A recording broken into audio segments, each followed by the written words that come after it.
So, welcome back. As we mentioned earlier, we will be talking about our agri-food systems. We're going to talk about policies, and we're going to talk about AI, tech, and innovation in the agri-food ecosystem. So today, I want us to understand the basic challenges that are faced in the agri-food system. Okay, and we see how that is interlinked.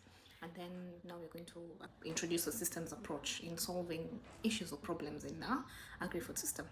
My name is Maureen, and I talk about agri-food systems and AI and innovation in the agri-food systems. This is an area I am learning about, so come with me. Let's learn, let's grow, and let's work towards ensuring we achieve the sustainability that we seek. In 2015, the SDGs were set, 17 of them. The 17 SDGs basically aimed towards having achieved a very progressive population, or a very progressive communities by 2030. Now, let's look at let's just do an overview of this, a brief picture of these SDGs. So it was to end poverty, end hunger, world hunger, ensure access to education, quality education. There was industrialization, innovation, and infrastructure development. There's access to clean and sustainable energy, and of course, there's clean and sanitation and clean water access. But let's come to the reality of it. The core parts of this, or the core of this, of all these SDGs, is our agri-food systems. Okay, that is according to my interpretation. It is what drives us. It is what fuels our communities and our populations. Communities that are starved or that do not have access to proper nutrition cannot develop as much. Okay, if we refer to Maslow's hierarchy of needs, you cannot reach self-actualization if you've not solved basic problems. Okay, that is why developed countries are able to innovate and expand and grow beyond possibilities, because basic systems are functional. Okay, now let us look at an agri-food system. Like I said, it is not isolated. It is a series of it's a process. It's a journey that is intertwined. It's interlinked. Okay, breakdown in one will definitely cause a breakdown in another. Okay, and that is why we say that a systems approach is the best approach. We'll come to understand what a systems approach is. Your food from farm to table. The process is like this. There's the pre-planting phase and the planting phase. We're also talking about fishing. We're also talking about livestock keeping, forestry, all that. So then we're asking, are farmers getting access to pre-planting phase inputs? Okay, are they subsidized? What about the quality? Okay, what about extension and information? Okay, do they have access to proper land preparation methods? What about labor and machinery?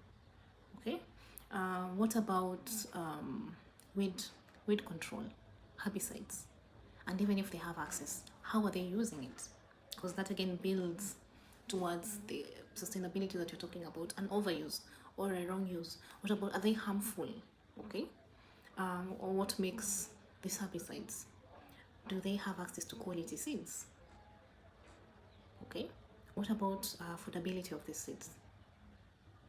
Okay, what about knowledge of the soil?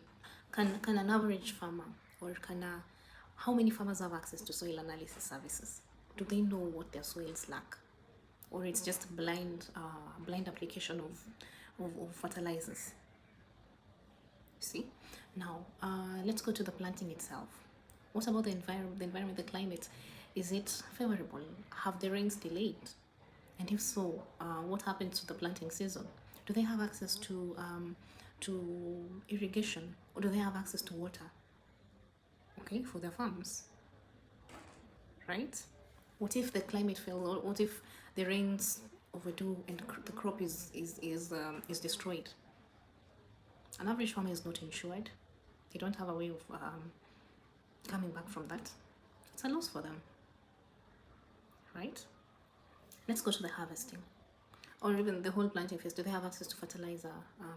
Is the fertilizer subsidized? And even if it's subsidized, is it quality? Okay, what about the application of these fertilizers? How are they applied? All right, let's go to the process of harvesting, right?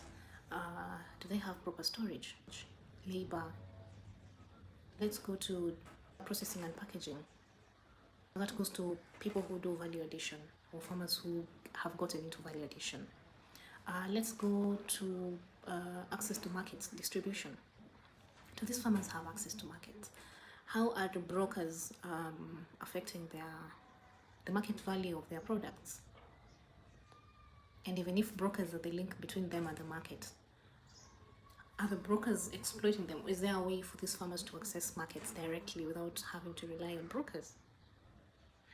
How stable are the markets? What about the food prices? Okay, now this is where the political climate probably comes in, or other factors outside the farming itself, such as the say there were losses because of the rains or because of the fertilizers that was supplied. For example, in Kenya, there was a supply of fake fertilizers. That means, on average, the yield was very, very poor for maize that year. Prices went up, yield down, livelihoods dropped. Right? Now, does the infrastructure support seamless distribution? What about the roads?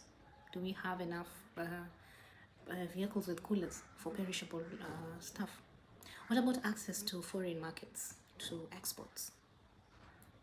Okay, are they open to farmers? What about the prices for this? Who is influencing the prices for these items for exports? Let us go to the consumption. How these foods are prepared. Are they prepared in a way that maximizes nutrition? Remember, the goal is not just nutrition, but quality nutrition. Okay? Does an average person achieve the nutritional threshold in every meal they take? Right? What about the food? Is it prepared in such a way, or is it combined in such a way that a consumer is able to get as much nutrients for it? Is an average person accessing a balanced diet? What about school-going children? Do they have access to this food? What about the quantities, the portions, all that? Now, let's go to disposal. What about disposal and the reusability of some of the waste that comes from the consumption? Are there wastages? Okay, and if they're wastage, what are there wastage management strategies that are sustainable? What about reusability and recycling? Does the environment allow for innovations around recycling and reusability? Right? And the cycle continues. It's a cyclical process. So when there's a breakdown somewhere, then there's going to be a problem elsewhere.